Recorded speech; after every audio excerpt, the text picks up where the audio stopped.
It's Tuesday, February 4th, 2025, and call off the trade war. Everything's fine. We've got another 30 days, right? We can go back to sleep. Everything's cool. Rent is paid for another 30 days. We can ignore it until the day before the tariffs are back, right? So everything's fine now. Trump's reprieved, given a 30-day delay, a stop on this whole thing. And well, we'll look at that in depth because I've got a lot of tabs on that today. So we'll look at that. Pearls and AI, and how does that tie in with this whole tariff thing? It seems the Canadian government's using AI to inform, to help them write their contracts and things like that. And the AI is kind of dumb. And you can't leave an AI by itself. It's like a toddler. It'll start drawing on the walls with crayons and things like that. So it's not good to just leave an AI to do your government level work. It's a really bad idea.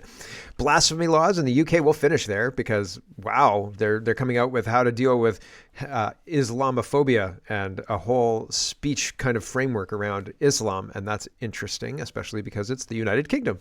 And if I were to tell my grandfather that this was going to happen by 2025, he would have stayed alive in order to make sure that didn't happen, I think. Quebec will not support Energy East pipelines. Shocking. I'm shocked, right? Like after this whole trade war gets a 30-day reprieve, they go right back to Blanchette says, oh yeah, there's no real, or is it Legault? I can't remember which one it is, but one of them says there's no social permission for that kind of stuff here, so we're not going to do that. The Starlink story arc is a very, very interesting turnaround in Ontario, and I'll show you that. The teardown of the trade barriers between provinces is Poilievre's latest pivot, and there are a lot of people out there who like it.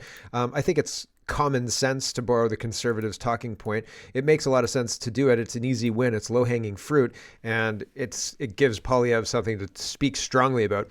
I don't like how strongman he's being around the tariffs, and his plan is basically the Liberals' plan. All of the plans that I've heard have not, except for Danielle Smith, overall, have been strongman, standing up to Donald Trump. We're going to hit him back dollar for dollar, blah, blah, blah. And it's all nonsense, right? We lose that trade war over and over again. Nobody was saying we really should deal with that fentanyl that we keep making and stuff. And nobody was saying we should secure the borders. Everybody was saying dollar for dollar tariffs or, retributional tariffs.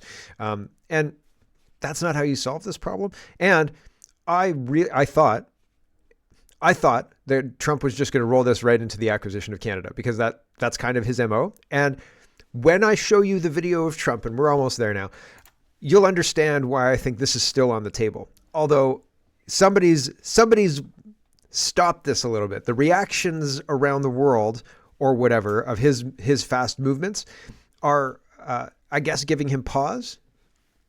I guess, but I don't think it's off the table. And I don't think it's off the table in his mind either, but we'll see. So the retaliatory tariffs, 30 days, and well, there's a lot to get to. Let's get to it. First, we have to start in the U.S. because the U.S. is the biggest news around these days. And the list of winning in the first 2 weeks, do you think this is winning or do you think this is not winning? Do you think Trump could have done better? Here's the list.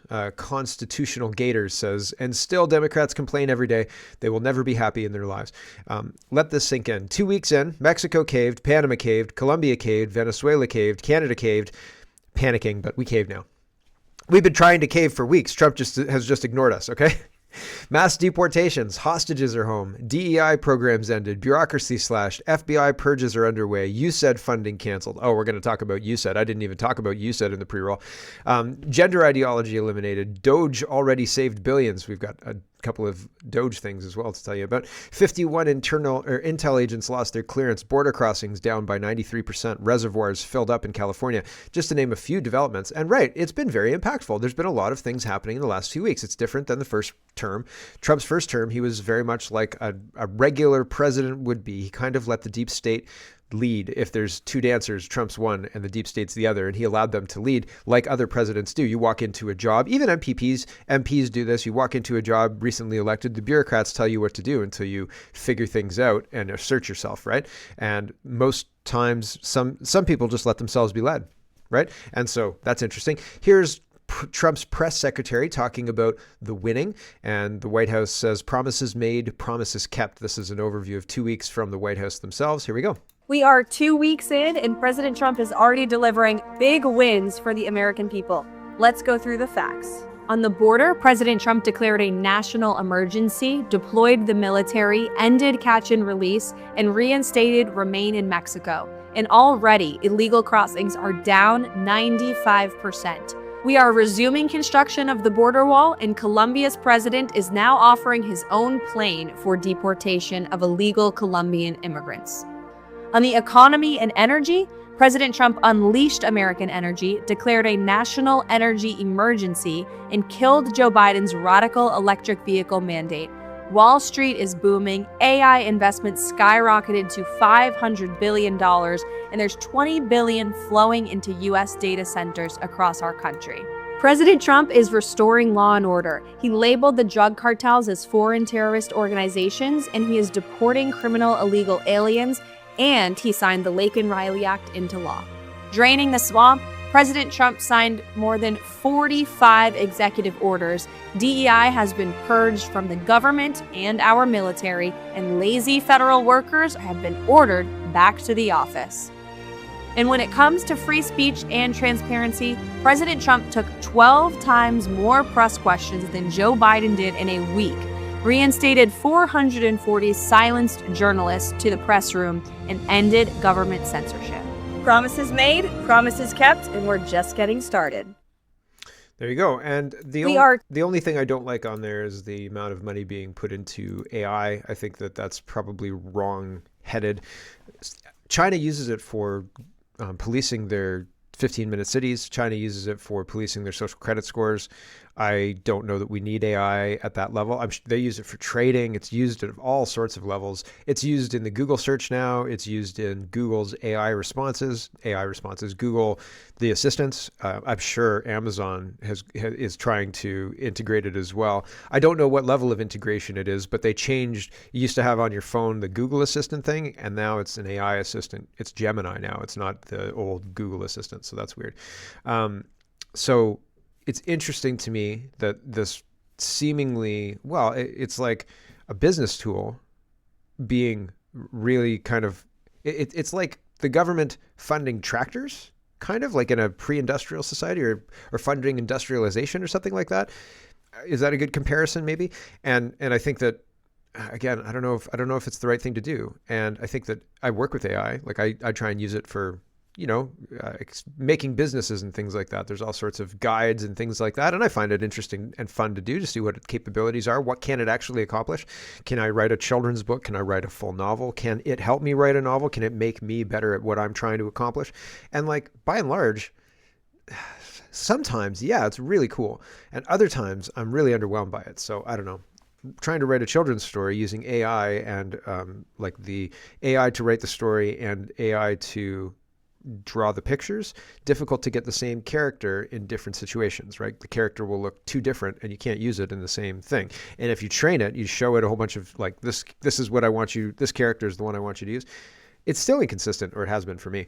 But it's been like a year since I've tried it. So I don't know, maybe I'm out of date, but it's harder to use than people think. And there are some things, like going through a legal contract, I think AI would be great at, right? But it's one of those things that I don't think you can leave it by itself, because it'll start drawing on the wall with crayons. Got it? Donald Trump says, I just spoke. Okay, let's talk about tariffs. This is the most important story in the world, and we're only 8 minutes in, so I don't feel so bad. Donald Trump says, this is somebody who reposts what Donald Trump posts on Truth Social on X. So this says, I just spoke with President Claudia Sheinbaum of Mexico. It was a very friendly conversation wherein she agreed to immediately supply 10,000 Mexican soldiers on the border separating Mexico and the United States. These soldiers will be specifically designated to stop the flow of fentanyl and illegal immigrants into our country. We further agreed to immediately pause the anticipated tariffs for 1 month period, during which we will have negotiations headed by Secretary of State Marco Rubio, Secretary of Treasury Scott Bessent, and Secretary of Commerce Howard Lutnick, and high-level representatives of Mexico. I look forward to participating in those negotiations with President Sheinbaum, as well as we attempt to achieve a deal between our two countries. And so that's interesting. This happened before Canada was also spared the February 4th tariff date. And so it's interesting because, well, there's a lot of interesting things happening. Trump has designated the cartels as terrorist entities. I saw yesterday a plane flying, a U.S. Military plane, taking out or engaging anyway. People were saying that that's what was going on, flying in Mexican airspace, and they'd never seen that before openly. Okay, so that's interesting. Taking on the cartels, and one of the things that kind of like seems like a splinter in my brain a little bit is one of the reasons they couldn't get COVID happening in Mexico is because the cartels just said, no, we're not going to do that. And so is this the bad guys fixing a problem, right? And Scheinbaum, that's a real Mexican name. Like that's a super duper Mexican name. What's your heritage again? Okay. And here is Canada.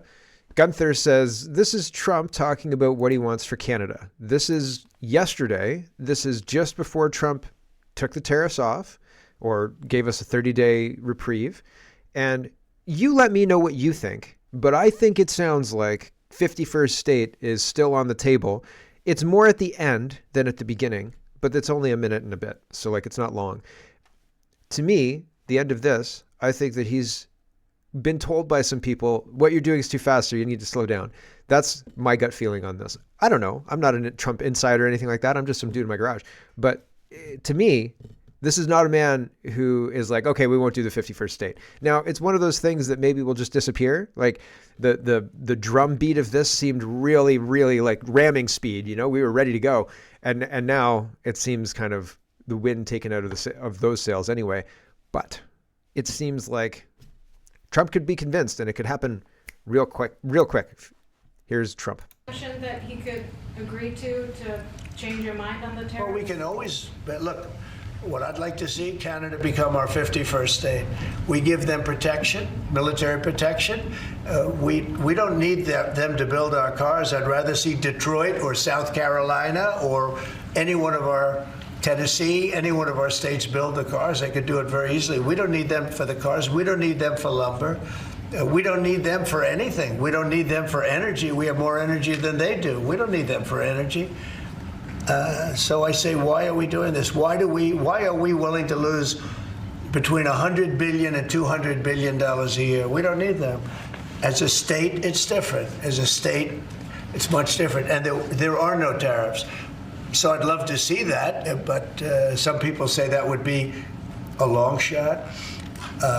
If people wanted to play the game right, it would be 100% certain that they'd become a state. But a lot of people don't like to play the game because they don't have a threshold of pain. And there would be some pain, but not a lot. The pain would be really there. So we're going to meet again. And right. So this is Trump say, yeah, well, we could do it, but you know, there's some pansies in here telling me we can't do it, but it's a long shot. I think it's 100% certain. I don't see. It just seems like I don't know that it's off the table entirely. Pierre Poilievre is saying Canada will never become the 51st state. But first, just quickly, he was alluding to conversations. So there was a 9 a.m. conversation between Trump and I guess Trudeau.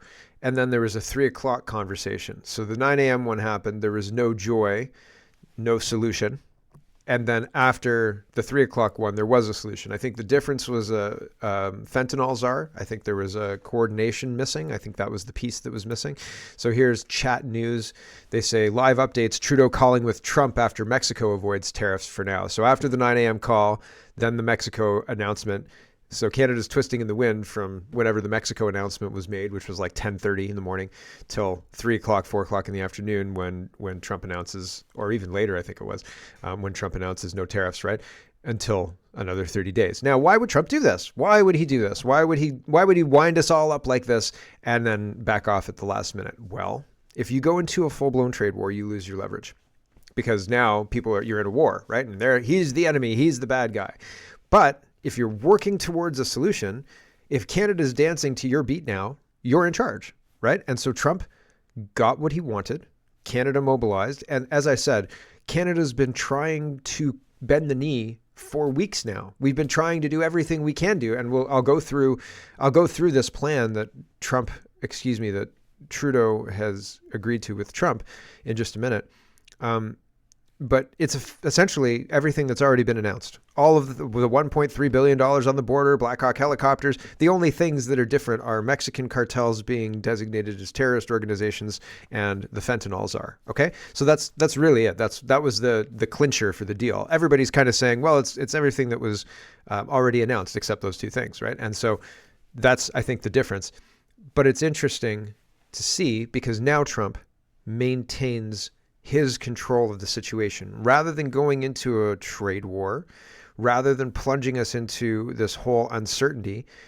He maintains control, and Canada's doing what he wants by and large. Borders are, fentanyls are, coordination with Canada, $1.3 billion to cut down on these things, and so on and so forth. And if he looks and says, you guys aren't doing this, like look at this arrest that happened, you guys aren't acting the way I think that you should be acting, then tariffs, right? And he's got control this way.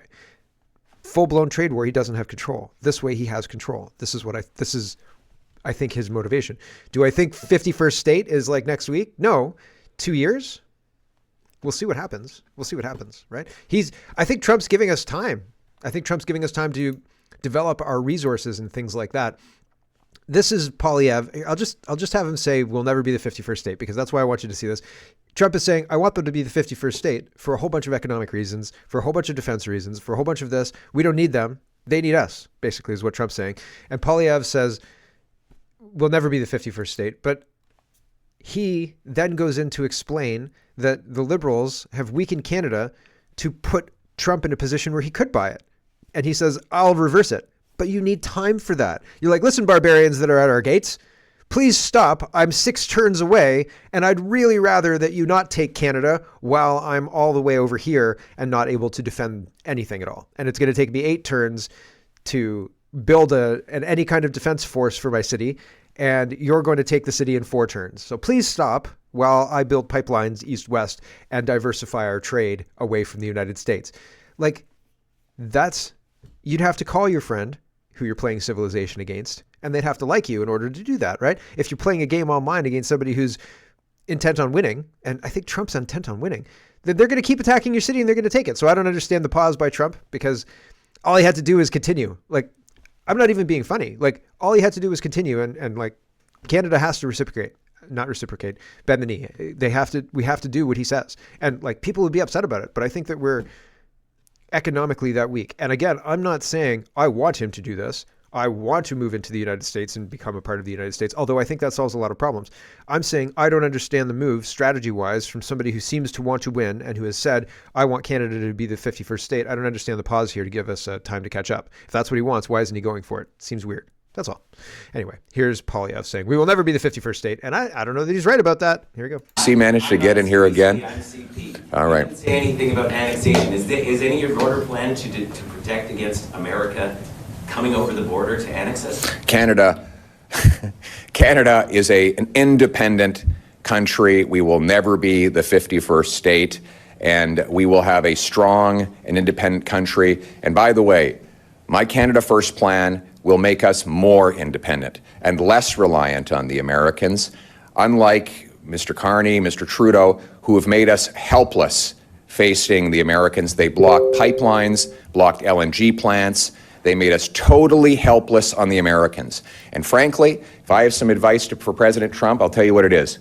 He should be sending a big bouquet of flowers to Mark Carney for blocking the Northern Gateway pipeline, to Justin Trudeau for killing the Energy East pipeline, and to all the Liberals for killing our LNG liquefaction plants that would have given us other markets, because President Trump has been given an incredible gift by these radical anti-development Liberals when they blocked the projects that would have made us more self-reliant. I will make our economy more self-reliant. We will take back control of our lives. We will put our country first. Thank you.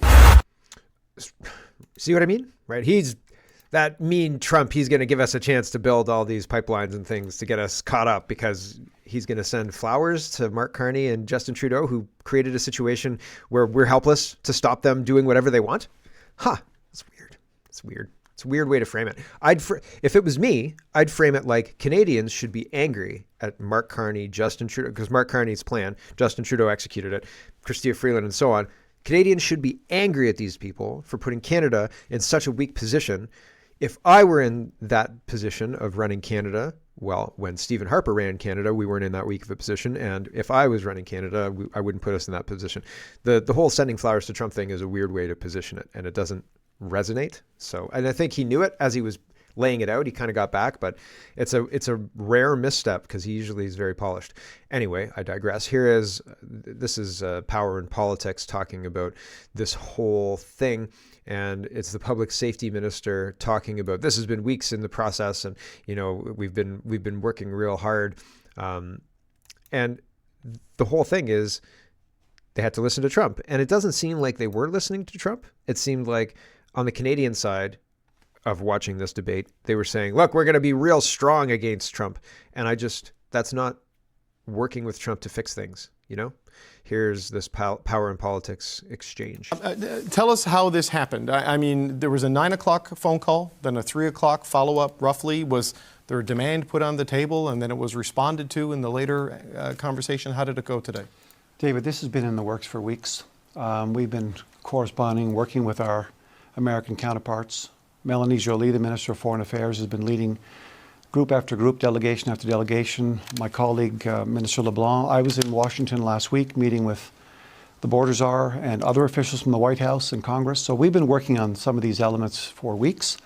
It came together, I think, at the right moment. We are obviously pleased to see this development, but we have more work to do. What changed, though, or what transpired from the first call this morning to the second call this afternoon to then the public statement from the Prime Minister? I think that it's fair to say that the President was apprised more directly with many facts around the work that we've actually done on the border. He's much more aware now of the investment we've made, how far we've come. These new elements are building on some of the things we've already begun. For example, this question of a joint North American strike force is something we've been negotiating for some time, bringing it forward. So I think what we've got now is a situation where we've got some work to do over the next 30 days to get this right. And, the President expressed concerns, we listened, but we're working now jointly, hand in hand, especially when it comes to this scourge and this tragedy surrounding fentanyl. You hear the difference, right? And he's saying fentanyl at the end there, right?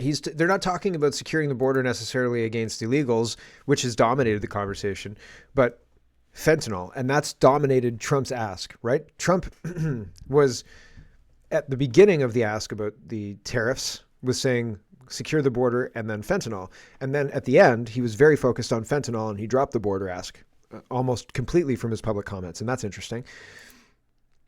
Here's Trudeau's X post about this. Jack is responding to it. He says Danielle Smith had the same ideas and the country called her a traitor. Justin Trudeau is stealing her ideas and the country says he's a savior. What say you, Canada? I say a ton of people once again owe Danielle Smith an apology. Justin Trudeau says, I just had a good call with President Trump. Canada is implementing our $1.3 billion border plan, reinforcing the border with new choppers, technology and personnel, enhanced coordination with our American partners, and increased resources to stop the flow of fentanyl.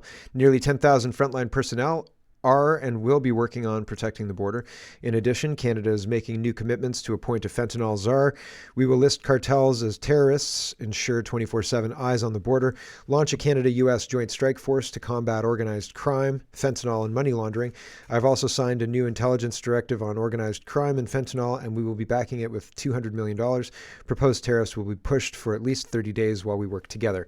So that's interesting. Another interesting little piece of this is this CTV news broadcaster read that tweet and read a different script than that tweet. It's weird because the tweet's on the screen and he says a whole bunch of other things that aren't on the screen. So it's weird. Here we go. Hello, everyone. I'm Michael Serapio.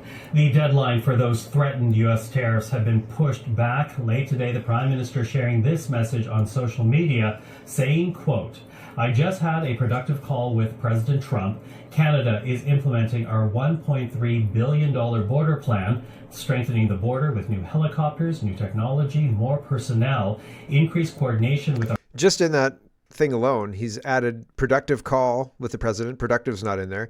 The word is good. Reinforcing the border with new choppers. He's ad-libbing all over the place. It's very, very weird and kind of jarring, like almost like gaslighting. Like you're hearing him say words that are not written there. And I mean, sometimes I do that, and it's for clarification purposes. But I feel like when I'm doing that, and I say back to the tweet now type deal, or I say this is me and I tell you about it. So it's a little weird, and I don't know. Is that just a declining professionalism at CBC? I'm not sure. I have no idea what's going on there, but it's weird. It's a weird thing. So Rupa says, the day just keeps getting stranger and stranger. See, I just did it. I added keeps. The day just gets stranger and stranger when Freeland is praising Trudeau, the man she toppled with her dramatic departure. Chrystia Freeland says, bravo, Team Canada. Proof that we succeed when we are strong, smart, and united. Together, we will get through this. So weird, Chrystia Freeland. Weird. She's so weird. Rupa says, Canada announced this $1.3 billion plan back in December. Much of what Trudeau has announced today to get a 30-day pause on the tariffs were announced weeks ago.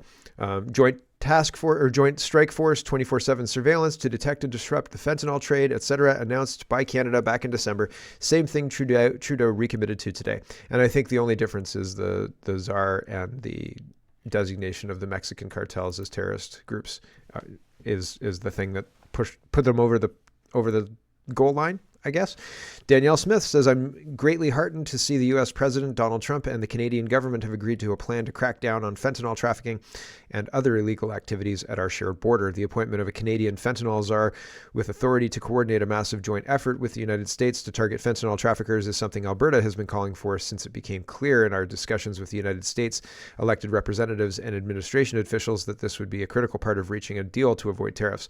Diplomacy has won the day. Let us ensure that continues as we know that there is much more work to be ahead of us.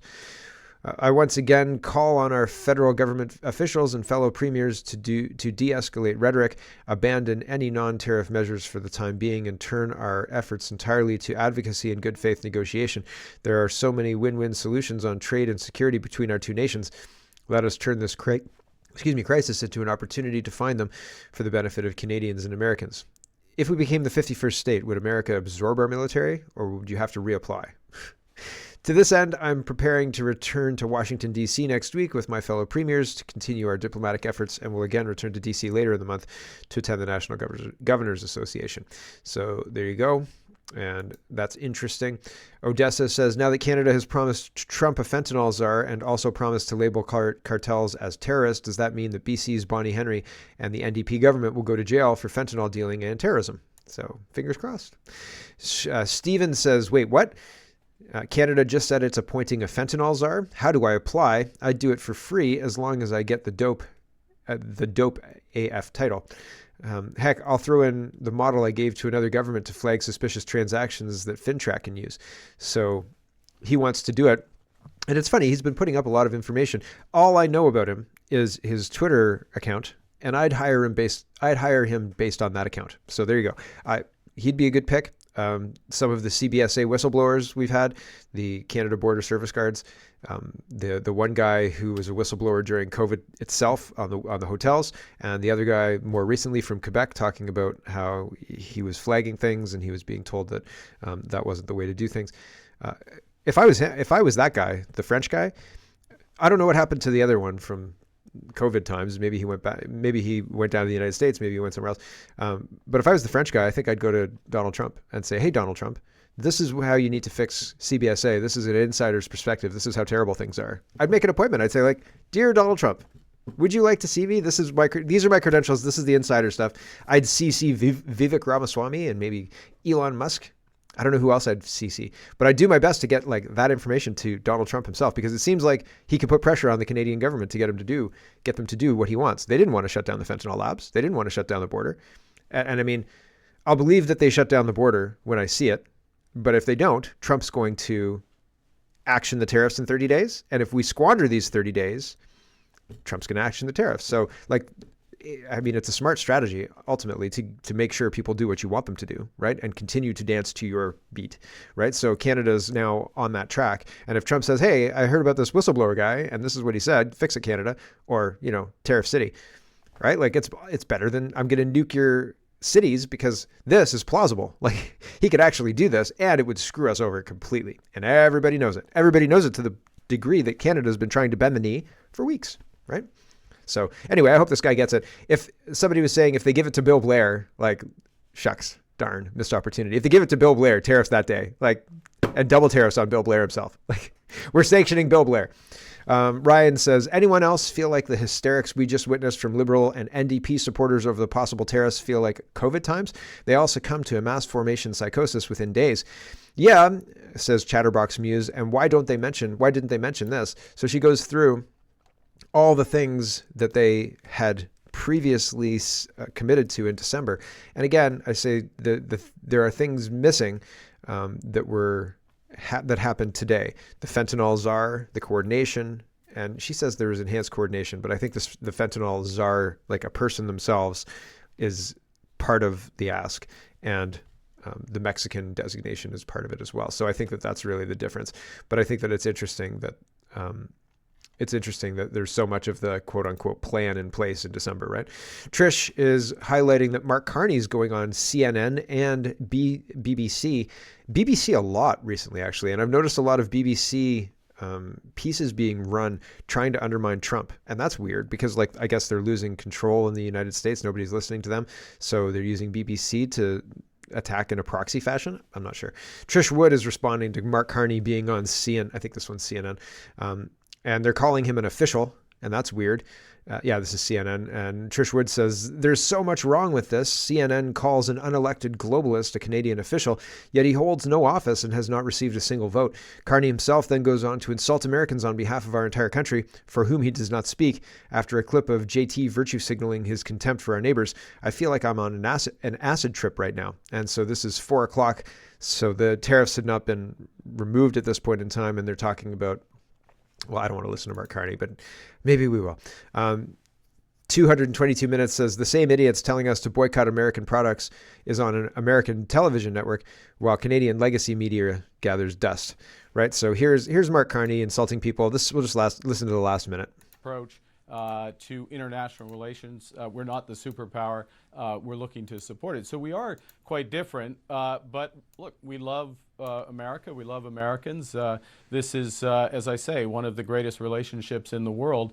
We want it to continue, but if it's changing, we too will change. And I would say, if I can, Jake, I would say the mood of the country has moved from one of confusion to a sense of betrayal, and now very much to a sense of resolve. And the resolve from Canadians is if the U.S. has changed, if it's changed its priorities, how the U.S. is going to treat us, we'll move forward on our own. President Trump. Yeah, we'll move forward on our own without you guys, the U.S. Do you mind just defending our Arctic for us? And we've got all these cars here. Do you want to buy them too? And also, we're sending some oil down there, so there's some billions of dollars that you need to give us. But we're going to move on our own. I'll be upstairs in my room. It seems ridiculous. Mark Carney does not speak for anybody that I know. And saying that, oh yeah, we were from surprise to, what was it, hurt and then resolve? Give me a break. Give me an absolute. These out-of-touch lunatics are running our country straight into a wall. And it's not good. They don't speak for us.